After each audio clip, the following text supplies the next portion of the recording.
Olá pessoal, vamos começar a gravar nossas aulinhas aqui, ó. Então, eu vou ser o professor de vocês de Química Geral e, como eu disse, eu vou apresentar esse material para vocês. Esse material vai todo na forma de PDF para vocês e também aqui tentando explicar uma coisinha ou outra a mais, tá bom? Então, ó, o curso nosso é um curso essencial para Química, a base, né, chamado Química Geral.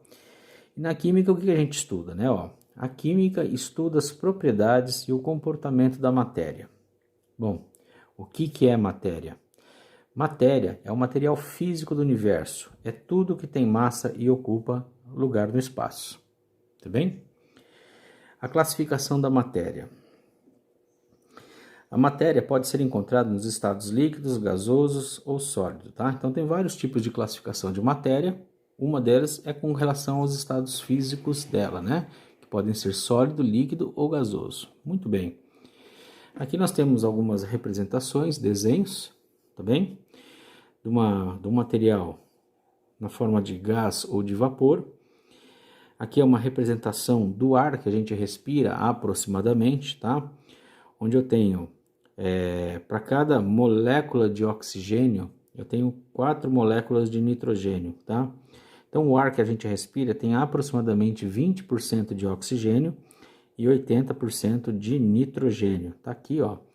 O nitrogênio são as duas bolinhas pretas, o oxigênio são as duas bolinhas vermelhas, né? E qual que é a característica dos gases ou do vapor? Eles ocupam qualquer volume que for dado a eles, ou seja, tem um volume variável e também tem uma forma variável, ok? Então não tem forma nem volume, eles ocupam o espaço que for destinado a eles. Em contraposição, aqui eu tenho moléculas de água, tá certo? Representando o estado líquido. Perceba que as moléculas estão bem próximas umas das outras, mas elas têm algum grau de mobilidade, tá certo? Então a água ou qualquer outra substância líquida, tá? Elas têm um volume fixo, mas a forma variável. Pode estar dentro de um copo, de uma garrafa, de uma seringa, de qualquer lugar o líquido, ele vai ter qualquer forma, a forma que for dada para ele poder ocupar, tá certo? Mas o volume não, o volume dele é mais próximo do fixo, né? E com relação ao sólido, que é o estado físico que aparece aqui, tá certo? Que nós temos um ordenamento, para ser estado sólido nós temos que ter um ordenamento muito grande dos átomos ou moléculas ou íons, enfim. Aqui é uma representação do sal de cozinha, tá ok? Formado pelo íon Na+, e pelo íon Cl-, tá bom? Os sólidos, eles têm volume e forma fixa, tá certo? A matéria forma as diferentes substâncias que a gente encontra, tá? Por exemplo, o ar que respiramos, eu vou citar aqueles representados nos quadros anteriores, né? O ar que respiramos é formado pelos gases nitrogênio e oxigênio. A água que bebemos é formada da ligação entre 2 átomos de hidrogênio e 1 átomo de oxigênio, formando a fórmula H2O, ok? O sal de cozinha, tá? O sal que a gente usa para temperar comida, coisa desse tipo, né? É um dos conservantes talvez o conservante químico mais antigo de todos, tá, gente? Ó, o sal que usamos como tempero, tá bom? Tem na água do mar, coisa do tipo, né? É formado por íons, que é átomos com cargas elétricas, tá? Então, íons são átomos com cargas elétricas, a gente vai ver isso mais tarde. Íons de sódio e íons de cloro, tá? Sódio mais e cloro menos. Muito bem. As substâncias, por sua vez, são formadas pelos átomos dos diferentes elementos químicos conhecidos. Nós temos em torno de 120 elementos químicos já conhecidos, tá? Alguns de incidência natural, outros não, foram criados em laboratório, tá bom? Pode ser que exista até mais do que isso, mas a química ainda não tem a técnica suficiente, né, para fazer a detecção desses elementos ainda mais raros. Alguns elementos químicos são bem conhecidos, porém, cuidado para não confundir com as substâncias, tá certo? Vamos agora citar alguns elementos químicos e seus símbolos, pois cada elemento químico possui um símbolo característico formado por letra maiúscula e minúscula, né? Se houver, às vezes não tem, às vezes o símbolo é só uma letra só, né? Alguns símbolos são derivados do latim e do grego, por este motivo diferem dos nomes usuais que a gente sempre usa, tá? Como eu disse para vocês, aqui tá alguns espaços em brancos e a gente vai preenchendo, né? Aqui está o nome de elementos químicos, alguns elementos químicos mais conhecidos, e vamos começar a brincar com os símbolos deles, tá bem? Então, ó, o primeiro elemento que aparece aí é o hidrogênio. Qual que é o símbolo do hidrogênio? É H, tá certo? O símbolo do elemento hidrogênio é H. A seguir aparece o oxigênio. Qual é o símbolo do elemento oxigênio? Bem fácil também, né? A gente sempre começa assim, facinho, e depois dá uma complicada. O símbolo, vamos deixar aqui, ó. O símbolo é O. Qual é o símbolo do cálcio? Cálcio, ó, primeira letra maiúscula e a segunda letra minúscula, tá? De preferência letra de forma, tá bom? O cloro, primeira letra maiúscula e a segunda minúscula. Perceba que, para ser bastante correto, as letras são separadas, elas não são juntas, mas às vezes na pressa a gente junta as letras, né? Então, diz H-O-C-A, não K, tá bem, gente? É C-A-C-L, para não juntar as letras, tá?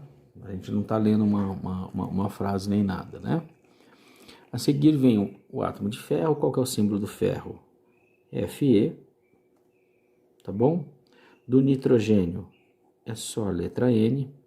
Do ouro, ó, esse é um cara que vem do latim, tá bom? O símbolo dele é AU, que vem de aurum. A prata, o símbolo dela também vem do latim, é AG, argentum, tá certo? Argentina é isso, é terra da prata, tá bom? A seguir, o carbono, de símbolo C, um composto bastante importante dentro da química orgânica. O enxofre tem símbolo S, que vem de sulfur, tá bom? O sódio, Na, que vem de natrium, tá bem? E o mercúrio, Hg, que vem de hidrargyrum. Eu coloquei alguns só, você não tem que decorar isso, tá? Vai acabar acostumando com vários deles, mas não tem que decorar. Existe uma tabela periódica para isso. Aqui a gente vê uma tabelinha, né? Com a quantidade dos elementos químicos e onde eles são encontrados, né? A quantidade em porcentagem. Por exemplo, na crosta terrestre, tá bem? Nós temos 49,5% em massa de oxigênio. Principalmente porque na crosta terrestre, né? Na camada superficial da Terra, nós temos água, tá bom? E temos principalmente a sílica, tá? Que é formada de SiO2, tá ok? Então, assim, a gente tem uma quantidade bastante alta, se for pensar só na crosta, né, na parte sólida da Terra, quase metade é oxigênio, tá bom? Então, ó, o oxigênio tem 49,5%, o Si é de silício, tem 25,7%, justamente por esse material, as rochas, os minerais, uma boa parte são silicatos, né? O alumínio, 7,5%, veja quanto alumínio tem também na crosta terrestre. Ferro, 4,7%, cálcio, 3,4% e todos os outros elementos químicos, 9,2%. Aqui é a mesma tabela, mas para o corpo humano. No corpo humano a gente tem 65% de oxigênio, principalmente por causa da água, 10% de hidrogênio, por causa da água e também de quase todas as moléculas orgânicas que têm quantidades bem grandes de hidrogênio, e o carbono, responsável pelos compostos orgânicos, 18%, e os outros elementos, aproximadamente 7%, tá bem?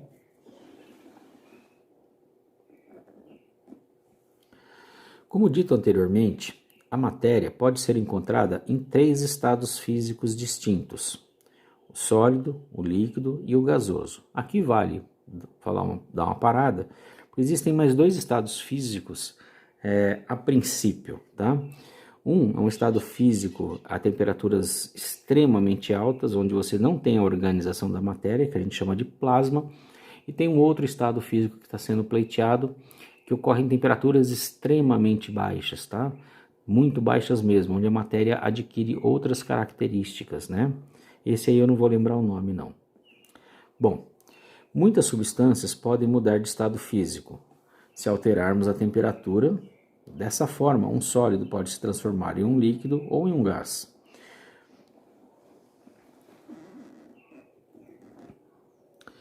Observe no esquema abaixo as transformações e seus nomes. Então aqui ó, nós temos o estado sólido, o líquido e o gás ou vapor, tá bom? O que a gente observa aqui, ó? Que a transformação do estado sólido para o estado líquido é chamada de fusão, tá? É o derreter, né? A gente chama vulgarmente de derretimento, né? Então o sólido se funde formando o líquido e o líquido se transforma gerando gás ou vapor através da ebulição. Mas pode aparecer outros termos aqui também que são muito usados, tá? A vaporização e a evaporação. Qual a diferença entre ebulição, vaporização e evaporação? A ebulição, ela ocorre, quando ela ocorre, você normalmente está aquecendo, tá? Aparecendo bolhas, tá? Ou seja, a ebulição apresenta bolhas, né? Essas bolhas de calor, enquanto na vaporização e evaporação, que são sinônimos praticamente, né? A gente não observa este fenômeno, né? É um processo mais lento, tá ok? Muito bem. O contrário, quando um gás ou vapor se torna líquido, a gente diz que ele se condensou. Tem alguns livros aí que falam em liquefação. Eu particularmente não gosto do termo liquefação, porque liquefação quer dizer tornar líquido. Então, nesse caso, a fusão também poderia ser chamada de liquefação. Eu prefiro deixar tudo muito claro, tá? Eu gosto mais do termo condensação. Então, quando você está tomando um banho quente, tá ok? O que acontece? O vapor da água, né? O chuveiro está quente, o vapor da água condensa, por exemplo, no azulejo que está frio, né? A água se condensa, ou no espelho, né? E o líquido se transformando em sólido é chamado de solidificação, tá bom? Para algumas substâncias, são 3 substâncias mais conhecidas da química, né? O iodo, a naftalina e o gelo seco, né? O gás carbônico sólido, que se transforma de sólido diretamente para gás ou vapor e não passa pelo estado líquido, tá? Então, quando a substância sai do estado sólido e vai direto para o estado gasoso ou vapor, esse fenômeno é chamado de sublimação, e o contrário, passado do gás ao vapor para o sólido, é chamado de ressublimação, tá ok?